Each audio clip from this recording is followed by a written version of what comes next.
This week, we uncover some of the unknown of Star Wars. Plus, BB-8 gets even cuter. I know, it's crazy.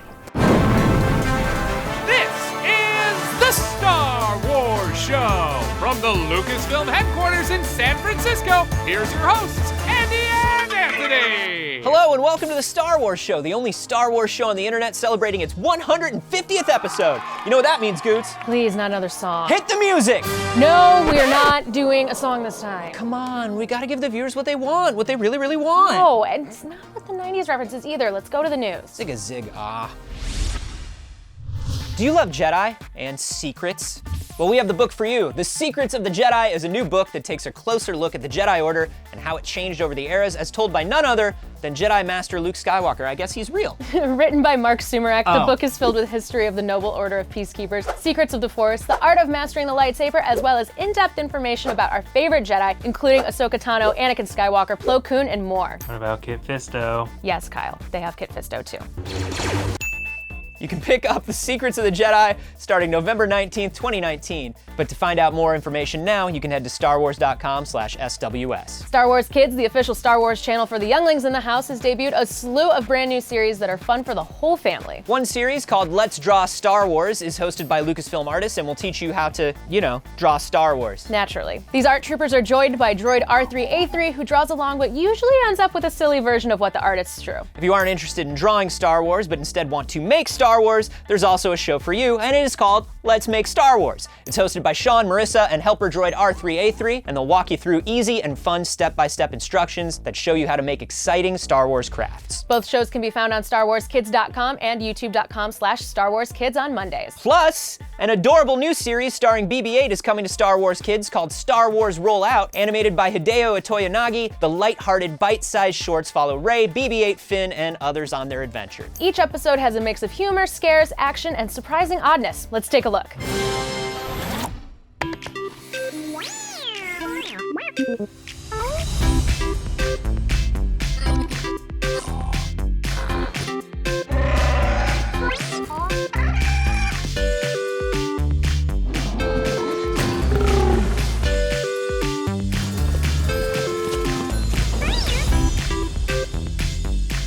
You can catch Star Wars Rollout starting Friday, August 9th on StarWarsKids.com and YouTube.com/StarWarsKids. Our friends at ILMxLAB will be bringing Vader Immortal to D23 Expo with a panel that will give attendees a first look at Episode 2 of the VR series. Panel guests director Ben Snow, senior experience designer Jose Perez III, and Lucasfilm Story Group member Matt Martin, never heard of him, will take the stage on Friday, August 23rd at 2 p.m. to deliver all that Vader goodness. You know, speaking of ILMxLAB, they recently had an interesting visitor who looked very similar to a character from their newest VR title, Vader Immortal. Let's see who it was. My name's Jai, and I made Admiral Carius out of Vader Immortal Episode 1. And I come here to Lucasfilm and ILMxLAB to have a tour around and to show off my costume to everyone who worked on Vader Immortal Episode 1. I saw the trailer for Vader Immortal and I was like, I need to make this costume a reality. I posted my progress on my Instagram, and then a couple of weeks later I got a message from the ILMxLAB's Facebook page saying that they've been watching my progress and wanted to see me at Lucasfilm. When the concept art came out, the files were created from that, so this is like concept art version of Carius versus the in-game Carius. I 3D printed them on my 3D printer at home. I then sanded each part of it as well, and then primed it and then painted it with metallic paint. The mask is all 3D printed as well. It was the scaling that was the problem, so getting everything to fit me personally was the hardest bit of it. I had a tour around Lucasfilm and I loved every single thing. Seeing the costumes and where stuff's made and produced has been a dream of mine as well. It's been amazing. I don't have a Rift or Quest at home, and this was my first time experiencing Vader Immortal, and seeing Admiral Carius up close in the experience was amazing. Like, he's a lot taller than I thought. Well, I'm quite short anyway, so it's the height is definitely there. Like, you feel his presence as a admiral in the Imperial Navy, so it's a lot more intimidating than you actually think once you're watching it on like a screen, and that once you're in the experience, it's a lot more intense. I couldn't believe that any of this would be possible just by making a costume from Vader Immortals and getting to actually experience it myself for the first time. It's been an amazing opportunity. Electrical wires hooked up to a queen's dress. A cola can on Naboo. The words New York on a lightsaber. While these real-world objects may seem out of place in a galaxy far, far away, they're there, in the background, making unannounced cameos. Believe it. Believe it.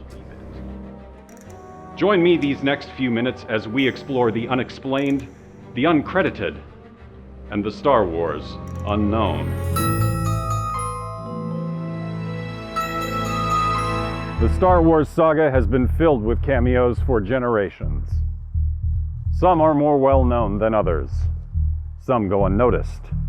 And a few are hidden in plain sight. Dating back to 1977, the original trilogy featured the likes of Boba Fett designer / director of the horse classic Hidalgo, Joe Johnston, who played an Imperial technician. A similar role was later reprised by the director of The Last Jedi, Rian Johnson. Wasn't he also the writer of the short film Evil Demon Golf Ball from Hell? That's right. But those weren't the only famous filmmaker cameos in Star Wars. Sofia Coppola found time between directing The Virgin Suicides to appear as one of Padme Amidala's handmaidens. Edgar Wright, the director of such films as Shaun of the Dead, played the role of a resistance fighter in The Last Jedi. However, directing wasn't always enough for some filmmakers. Some even made cameos in their own films. I created this great world, but I didn't have the fun of being able to run around in it. Now that I knew the world and I could see it, it brings up all kinds of ideas of things. And running around that world, he did. George Lucas and his family all made appearances throughout the Star Wars prequels. It's pronounced prequels? They grow up so fast. Whereas Return of the Jedi director Richard Marquand played Major Newland and provided the voice of EV-9D9. Rogue One director Gareth Edwards appeared in his film, along with The Last Jedi. Another blink and you'll miss it cameo in Rogue One was our very own Chopper. Here's what he had to say about his time on set. Wow, that sounds like a great time. And you know who else had a great time on set? Photoshop co-creator and 10-time Lucasfilm Company Picnic Egg Toss winner John Knoll, who showed up multiple times in different roles. However, there are other cameos that are hidden in plain sight. Like when the Jar Jar and C-3PO actors were allowed out of their restrictive costumes and into something more casual when they showed up in Attack of the Clones. And again, in the case of Anthony Daniels, in Solo. Or when Mark Hamill's children showed up in The Last Jedi. One great Star Wars unknown that remains unsolved to this day is whether Daniel Craig was smiling inside his stormtrooper helmet, but some mysteries are best left unsolved. Until next time, good night.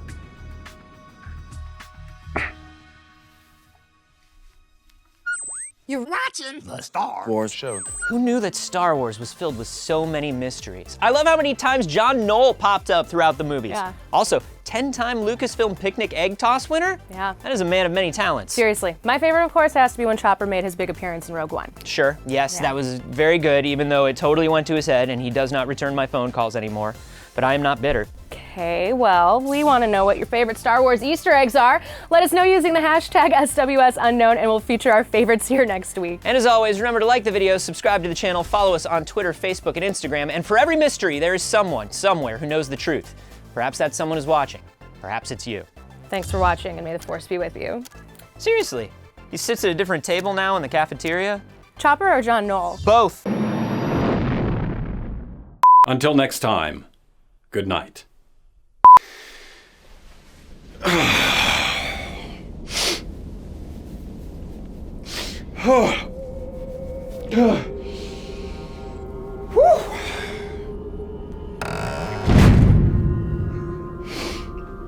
Let's see, where are we here?